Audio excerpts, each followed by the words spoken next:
Let me go on Spain. Hello? Hey. Do you know who Dani Olmo is? Eso mismo, tío. Barcelona. FC Barcelona.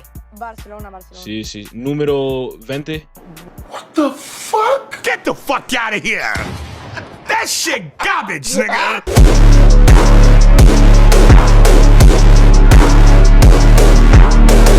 Yo, on some real shit. All jokes to the side.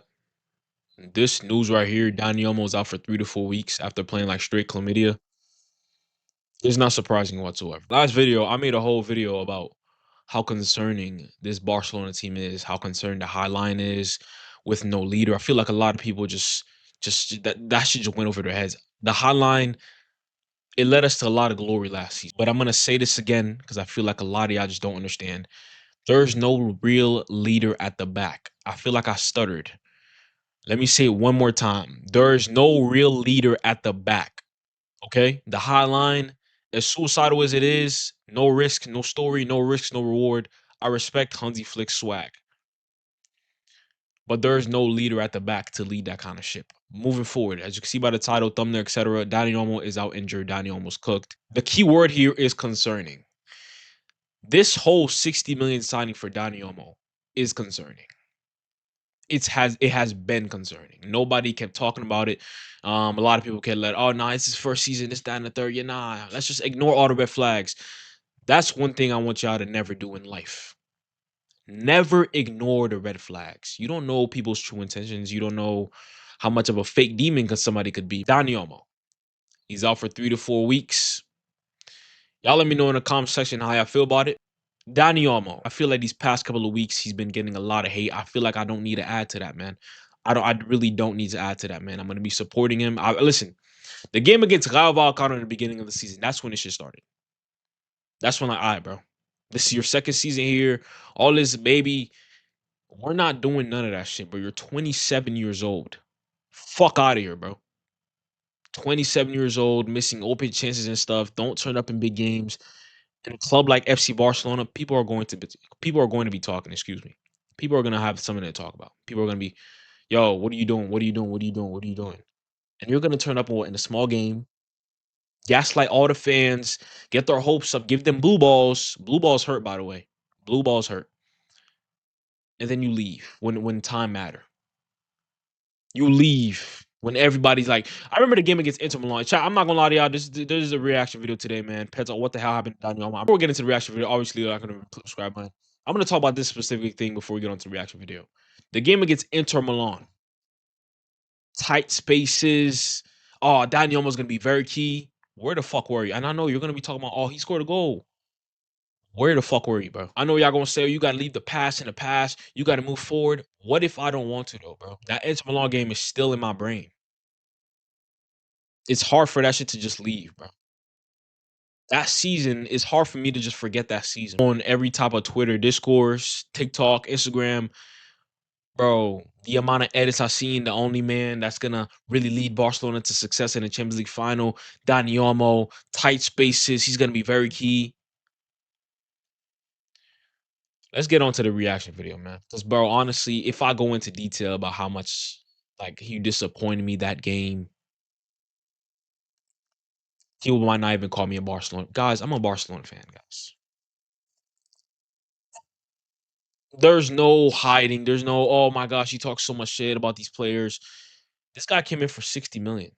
This is his second season. Pressure's going to be on. Give them a lot of hope, and then you bring it all, you crush it all the way down in a big game. And it don't even got to be in Barcelona. Against Spain versus Brazil, that guy, bro, he looked brilliant. Euro in the 2024, he looked brilliant. Off the bench against Rayo Vallecano in the beginning of last season, he looked. Let's get on to the reaction video, man. Before I get mad, bro. For real, this honestly, like, it's really disappointing, to be honest. Let's get on to the reaction. Leave a like, click the subscribe button. Let's get straight to it, man. Love y'all boys, love y'all girls. From being clutch in La Liga to non-existent on the pitch. From being one of the best number 10s in the world to one of the worst. From a promising signing to one of Barca's biggest liabilities. What the hell happened to Dani Olmo? When Barca splashed the cash on Olmo, it raised some eyebrows. 60 million euros on a 26-year-old who played in a position that Barca already had players in. We'll bring in Dani Olmo because he'll go alongside Gundogan, he'll go alongside Pedri, he'll go alongside Gavi, and I'm saying that's fine. Who the hell is going to defend? He had just come off the back of a fantastic Euro campaign where he was one of the top goal scorers. Catfish the fuck out of me, my nigga. This whole campaign, bro, catfish the fuck out of me, bro. This is what I thought we were gonna get from Dani Olmo in a big game. Him against France, turn up, looks so spectacular. This is the kind of Dani Olmo I expected against Inter Milan, bro. No, I am not letting the game against Inter Milan go. Sorry. It's too deep in my memory. I'm just disappointed, guys. 39 seconds in, man. I'm sorry. It's bad. Yamal, the next generation. Against Germany. Spain strike. But before that, he was rarely ever spoken about. Barca were taking a gamble, Dani Olmo, if we were doing a top 100, he gets in midway somewhere. spending pretty much all they could on one player, and nobody knew if it would pay off. There's no point filling your side just full of these attacking players and saying, this is where we're spending my money, this is what we're going to do, because that will plug the gap. It will not. I was one of those people who criticized the signing. I thought it was a lot of money Same. for someone with a long injury history and someone who was quite inconsistent over his career. Barca's finances were already constrained by La Liga's rule, and instead of investing that money into other areas, maybe multiple positions, they decided to buy a player who at his best is a luxury player. It's bringing in another really good player, but it's not solving some of the issues that Barcelona had. Not only did Barca spend a ton of money, but they barely registered him. He was on the bench in the beginning of the 2024-2025 Shit makes me realize, like, bro, what if Javier Tebas really seen the vision? Yo, I ain't gonna lie, I don't need that for real. Yo, what did, like, all jokes aside, like, I ain't gonna lie, like, you don't even need that for real. Like, bro, I remember, like, what was it, like, in January, where Barcelona were struggling to register him and Paulo Victor, I believe. Yo, they had this whole saga going on, and when we finally registered him, it was all happy days. He was on the verge to leaving. Maybe Javier Tebas new ball, man. Nah, I'm just fucking with y'all, man. Look at this guy laughing over it. What's funny, bro? What's so funny? Fake ass shark, man. season, and then the same issues returned in January of 2025. Initially though, he played really well. Olmo hit the ground running for Flick, slotting into that attacking midfield role like he has been playing there for years. Despite the issues regarding his registration and eligibility, the Spaniard showed that he was worth all the headaches as he scored in 3 consecutive games. He scored against Rayo Vallecano, which as we have seen is a very tough away fixture. He scored against Real Valladolid and Girona. Within 3 matches, Yo, that game against Girona, man. That goal he scored against Girona, bro. I know it's 2 minutes, 10 seconds in, and I'm already pausing the video. My bad, y'all. I'm gonna stop pausing the video too much. But bro, like the way he performed in the beginning of the season really, really put my expectations like this, man. 60 million, you're performing like this. You made me shut up saying, oh, the 60 million might be too much. Like, how do you expect me not to want more from you, though? How? How do you expect us Barcelona fans not to want more? You start something, you gotta finish it, man. Girls love hearing that. he had silenced anyone that had questioned his signing or thought he was being hyped purely because of international tournament tax. The reality is that at his best, Olmo is an absolute joy to watch. Nobody is denying that. He is one of those players where every time he gets the ball, you know something positive is going to happen. He wants to be creative. He wants to be direct. That directness is exactly what Flick saw in him, and it's probably what he loves. A number 10 that can play in between the lines, someone who's looking to both score and create. Playing in that number 10 role in Flick's 4-2-3-1, Olmo's exceptional vision and technical skills helped him find and exploit the defenses between the lines. Barca also finally had a midfielder who wasn't afraid to shoot. Well, they had another one in Fermin Lopez, who I will discuss later in the video. Now, for most people, it shouldn't have been surprising to see him so comfortable because he is a product of La Masia. That's where he developed his skills and tactical awareness, learning at the academy that has produced so many talented players. Now, a technically gifted Spaniard at La Masia isn't new, but what Bro, look at Carlos Alenia, bro. Yo, look at Carlos Alenia, bro. I really thought he was gonna be a demon for Barcelona, man. This nigga plays for what? Getafe now? Yo, I don't know where he's at now. I'm being so serious. I don't know. Y'all let me know in the comment section where's Alenia now. Because I remember when he first popped into the scene, bro, my brother was his biggest. Like, he did not fuck with that guy whatsoever, man. I thought he was gonna be like what Pedri is today. Yo, Pedri really just wow. I thought he was gonna be what Pedri is today, man. One of the best midfielders in the world, leading Spain. That's what I thought he was gonna be, man. But look, he's with Getafe. He's with these thugs now. You're with these thugs. I'm disappointed in you, man. Whatever Barca product went to get that, just know you failed miserably. I don't care if you're getting paid. You're with these thugs. Come on, man. You might as well wear a shiesty, man. Olmo did next was unprecedented. In a surprising move at 16 years old, he transferred to Dinamo Zagreb in search of more first-team opportunities. Now, La Masia talent's leaving wasn't new, because think about it, Fabregas had gone to Arsenal. But going to Croatia is something that was far more unconventional. But Olmo knew this was the right step in his development. A club known for having great facilities for young players and giving the youth a chance at first-team football. Modric, Halilovic, Kovacic all benefited greatly from their time at Zagreb. Olmo experienced the same thing. His talent flourished. He made 124 appearances, getting 34 goals, and being one of the most important players for the squad, as Zagreb won 5 league titles and 3 Croatian Cups. In fact, he was actually given the Croatian Footballer of the Year award for 2000. Bro, I'm sorry, bro. This nigga don't look Spanish, man. I don't care. I don't care if y'all come for me. Y'all gonna be like, oh, bro, don't talk. Yo, this nigga looks Spanish to y'all. Come on, cuz. Come on, cuz. Look at this. What the fuck? Bro, yo, that's not Spanish, my nigga. With his time in Croatia being a success, he realized he was ready for the next chapter of his career. It was time for him to move to one of Europe's top 5 leagues. And what a better place for continuing his development than at RB Leipzig in the Bundesliga, another club that is famous for turning good players into great. It was time to play against an even higher level of competition and further improve his skills. Despite joining the club mid-year in January, he immediately made an impact, scoring the only goal for Leipzig in a 3-1 defeat in the DFB Pokal to Eintracht Frankfurt. In the league, he picked up goals against Köln and scored a brace in a 2-0 win against Hoffenheim. He was also instrumental in Leipzig making it all the way to the semifinals of the Champions League. He had scored against Shakhtar, Man City, and scored the opening goal against Atletico Madrid as Leipzig progressed to the semifinals of the competition for the first time in the history of the club. During his tenure at Leipzig, Olmo really showed both his playmaking and versatility. Across 4 seasons, he made 148 appearances, scoring 29 times and providing 34 assists. He was able to play in any role, from center mid to winger to false 9, anywhere that he was needed. What a finish, bro. There is no better example of all of his qualities in action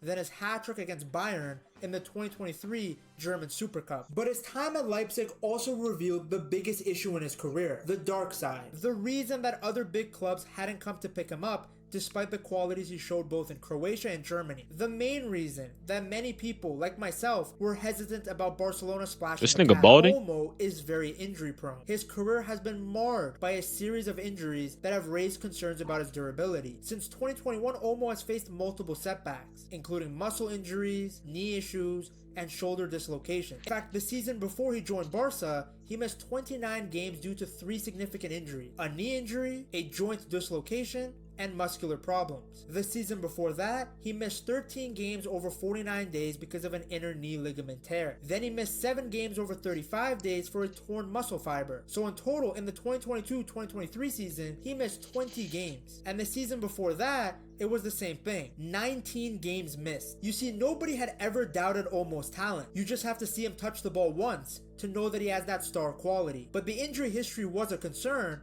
and it's still a concern. People forget that even in Barca's fantastic season in 2025, Olmo still missed large chunks of the season. In fact, some of Barca's best performances and best run of forms came when he wasn't available. He picked up... How red do you want the red flag to be? I'm not even gonna say none. Dani Olmo is very much talented. Everybody knows this. You know this. Your grandmother knows. Your grandfather knows. Your great man. Your ancestors know how great this guy is. Inconsistent, injured. Is this not a Joao Felix like player when you think about it? A on his day type of player? Don't we all hate these kind of players? Oh, on his day, he's that good. On my day, I know how to give the best dick in the world.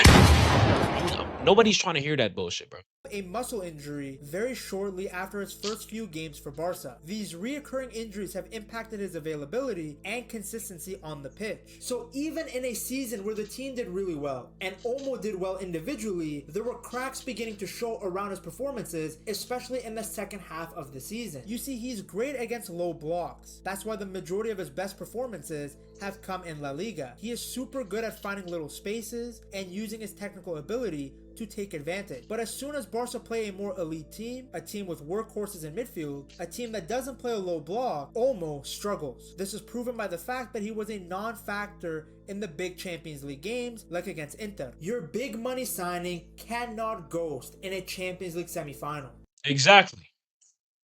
Exactly what I'm saying. So whenever there's some football fan coming at me, one game can define a player. One game. One game. Fuck you mean one game with Dani Olmo? I'm asking him to perform in a big game. 60 man. I'd rather you perform in every big game than you perform in them small ass game all my life. What Pet is basically trying to say here, guys, he's not trying to come out and say but bro, Dani Olmo is a fake demon. Prove me wrong, Dani Olmo. Prove me that you're not a fake demon, bro. And that's why Barca have to be so careful with their spending, because they can't afford to have a player who's just going to be a non-factor in the business end of the season. Like when Barca beat Madrid in the Copa del Rey final, where was Olmo? Where was he in the Super Cup? Against Atletico Madrid, he also made no impact. Remember, Flick had to push Rafinha to the middle for Barca to get a result from that game. Is this nigga serious? Bro, these niggas in Spain don't fuck with him, bro. Let me go to this region. Let me go to Germany. Yo. Yo. Do you by any chance know who Dani Olmo is? No. Yo. Are you streaming? No.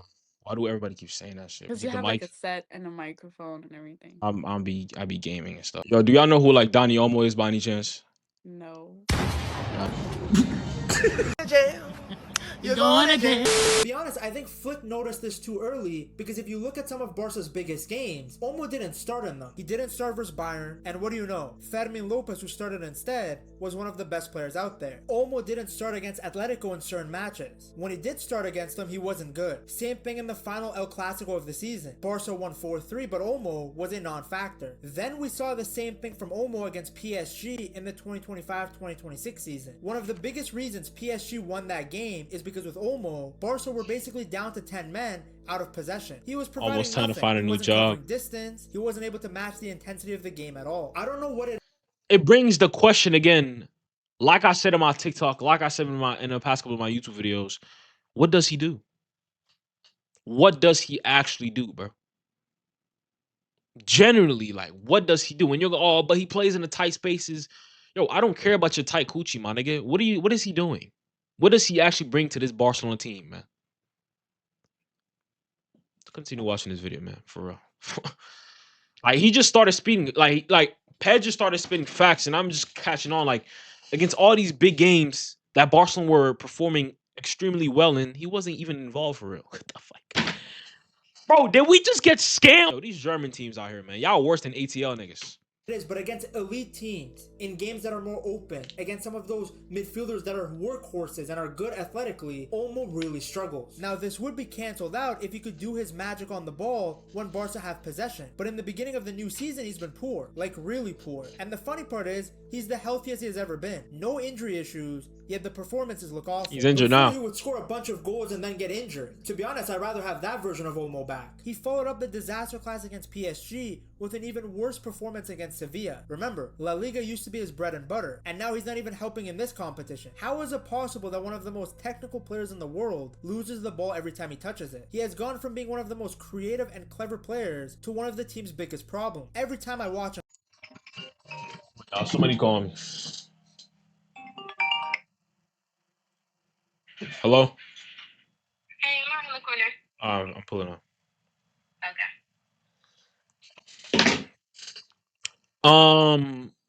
You know what's really frying me about Olmo as well, that I don't know if Pet's gonna talk about this? How much he delays his passes. He delays them motherfuckers by like what, 2 to 3 years? Bro, it don't take. But why does it take him 2 decades to make a pass to Rashford or Lamine Yamal? It could take him 2 decades to pass the ball, bro. play, I can't help but feel frustrated. He just looks completely lost out there, offering nothing going forward and then barely helping defensively. Whenever the ball goes to him, it feels like he's either losing possession or just killing the flow of the attack. It's like having Garnacho in midfield. I would argue that what Olmo's doing right now is worse. You're going too far, man. I ain't say all that now. I ain't even say all that. That's crazy, man. That's a slur, my nigga. And me personally, hey, Dani Olmo, if I'm you, man, I'm disliking the video right here, man. Me personally, that's just me though. Gary out, that's crazy. My bad, y'all. I had to go handle some. Let's continue watching the video though. That what Olmo's doing right now is worse than playing bad. Because if you see a player putting in effort and trying to receive the ball but not playing great, at least you can applaud the effort. But what Olmo's doing right now is he's disappearing. He's Casper the Ghost. It looks like he doesn't even want the ball at his feet. Dani Fermin's taking a giant leap in front of him now, especially based on how Olmo played when Fermin was in. What do you mean now? What do you mean now? Fermin has always been better than this guy, especially when it comes to big games. Or because bro, Fermin looks like he bleeds blue and red. Dani Olmo, of course, is a player. He's a really good player. But Fermin Lopez gives a fuck. That's the difference. He plays with hate. When he's going up against Real Madrid, you feel it in his veins. Olmo, on the other hand, he's like, yeah, nah, guys, respect, guys. We're gonna be playing today. You know, get the fuck out my face with all that. The difference. Now, I don't like to compare the two because they're two completely different profiles. Olmo's better on the ball, he's more technical, so he's better against a low block team. While Fermin is more aggressive, more athletic, covers ground better. Yeah. He is also a huge long shot threat. Poor guy was playing out of his mind before he got injured. In fact, one of the reasons I was worried about the Olmo signing was that I thought it would hinder Fermin's development, though now Flick has found a nice balance. But again, it's a little bit strange that Fermin, a player who was free on low wages, is giving you way more than what Olmo has done. I think Barca have a nice luxury in that they can use Fermin in games that are more open and then rely on Olmo in games where they play against a lower block and teams that are more compact. But at the end of the day, your star signing should never be a rotation option with somebody from the academy. It means the funds weren't put to good use. To help Barca get more funds to actually buy good players, get yourself a Barca jersey from buygamejerseys.com. Alright, bro. Olmo for all of Barca's losses and their struggles. That's not true. He's really a nice guy, especially when it came to the registration stuff. He could have easily left for free during that clown show, because that was all Laporta's fault. It had nothing to do with Olmo. He's also a very good player. That's why it's disappointing to see him perform like this. It's not his fault Barca decided to pay big money for him during a time where they were restricted financially. But the performances have to improve. At his best, this is someone that can take over games. He can make moments of magic. At least return to that form in La Liga. Like the season before, he was getting so many clutch goals in the league. It balanced out the poor Champions League performances. But now outside of Valencia, what has Olmo done? What makes that shouldn't ever balance out the poor Champions League performances. To me. Fuck, that shit ain't ever balance out anything, in my opinion. I don't care what none of y'all say. Y'all can say, oh, you're too much of a hater, you're too harsh. I'm not too harsh on a fuck thing. This is FC Barcelona. What are we talking about here? It didn't balance out anything. Matter of fact, that's the games I really looked at. Everybody is watching that game. 60 million. Why are you performing like shit? It ain't balance out anything, Pat. I'm not even gonna hold you. It didn't balance out anything. He has to perform in that game, in that caliber of game where everybody's looking at, wait, they bought you for 60 million. And I know you're gonna say it's not his fault, but bro, pressure is on. The same with Ferran Torres, pressure is on. He scored against Inter Milan though. He scored against Real Madrid in a big game. So as much as you could talk shit about Ferran, how much of a sardine he is, how much of a fake shark he is, how much Jay Single is more of a shark than he is, Ferran Torres performs here and there, man. He's not the best, but bro, he's out here doing what he has to do. Dani Olmo, on the other hand, I don't know what he does, bro. Generally, I don't know what he does. And I know some people going to get in the comments, oh, that's how you treated Rafinha before he got good. That's how you treated Ferran Torres before he got... Ferran Torres did not get good. He improved massively. That's what I'm just going to say. He improved massively. But, Dani Olmo, I don't know, man.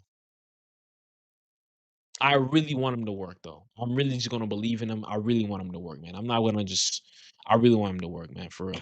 Things worse is that Olmo's poor form is now impacting the other midfielders, because when he's on the pitch and not doing anything, it puts more pressure on the shoulders of Pedri and Frankie de Jong to have more of a creative responsibility. They have to carry the ball, create chances, and control the tempo, while Olmo just drifts around like Juice WRLD's ghost. He doesn't relieve pressure or link up play properly anymore, and that leaves huge gaps for the opposition to exploit. It's no surprise that Barca are getting overran in the midfield so often. There's just no balance when he plays. He was brought in to be that connector between the midfield and the attack, but instead he's become one of the reasons that the attack feels so disconnected. I get that the whole team as a unit has been struggling, but at some point, players have to take responsibility and actually perform, and Olmo just hasn't done that. He has to do more. He can't just be a passenger out there. It's legit like playing with 10 men sometimes. Right now, he's providing nothing that you couldn't get from promoting some random kid from Barca's child labor factory, La Masia. And I'm not talking about just getting goals and assists. I'm talking about Olmo receiving the ball in between the lines, actually helping create opportunities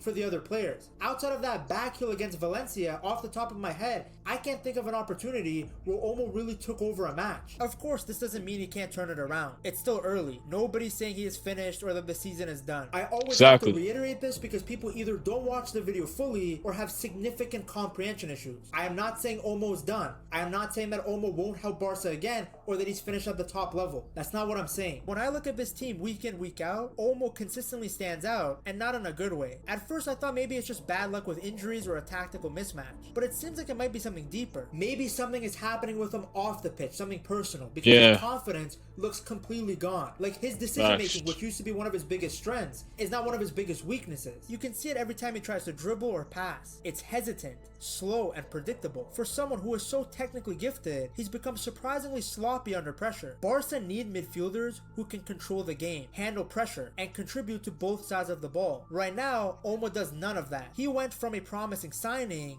to a liability, someone who weakens the team more than he helps it. If he offers more, Barca can get back to winning ways, but his inability to step up when Fermin Lopez was out is not a good look. I want to see Olmo pointing to his wrist, scoring goals, not rubbing his blonde hair in frustration. Now, Olmo is just one of many problems that Flick needs to be aware of for his team. To see all the issues he has to deal with, you gotta check out. Hey, another W video from Pet Talk Sport. Did I not subscribe? My bad, yo. Another W video from Pet Talk Sports, man. Listen, he said pretty much a lot of facts.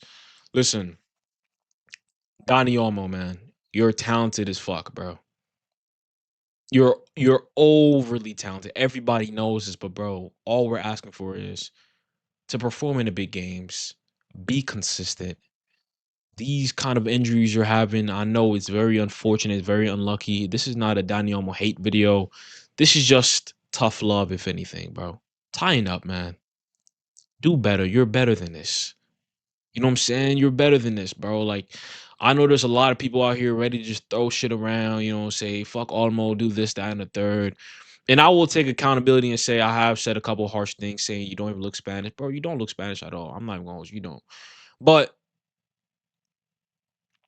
you got to do better here. You can't just, you know what I'm saying, build up all this hope for Barcelona fans and just crush it in a big game and expect people to just act like it's normal. It's not normal, bro. It's weird. Why are you doing that? Why are you performing like that, bro? Against these lower teams, you're playing at a very good level, and then when you go up against these big teams, you're non-existent. Fermin, on the other hand, as inconsistent Fermin could be sometimes, but bro, he really be turning up sometimes. Like he really be turning up, bro. You're talented as hell, my nigga. You're really talented, bro. I'm like nobody could tell me that you're not talented. We seen you again in the Euro 2024. We seen you in 2024. You're talented as hell, man. Come on, man. You've performed the big games before in the Euros. You perform as pet like to put on display. You performed very highly in the Euros, beginning of the season for Barcelona until the injury against Girona. Performed really well. What happened? Probably be something personally in his life or something, man. I don't know, guys. Yo, I'ma holla at y'all boys, man. Leave a like and subscribe button. Some of y'all might hate reaction videos. I actually really do fuck the reaction videos. I'm not that good of a yapper as much as y'all think I am. I really don't really like talking for like that long. I really like you know what I'm saying. I really like watching stuff and just giving back. Bro, it's a reaction. I really do like reaction videos from here and there. Lay out boys, lay out girls. Y'all let me know what y'all gonna do for the rest of the day, man. Please don't tell me y'all, bro. Please go outside, man. And yeah, enjoy your day, man.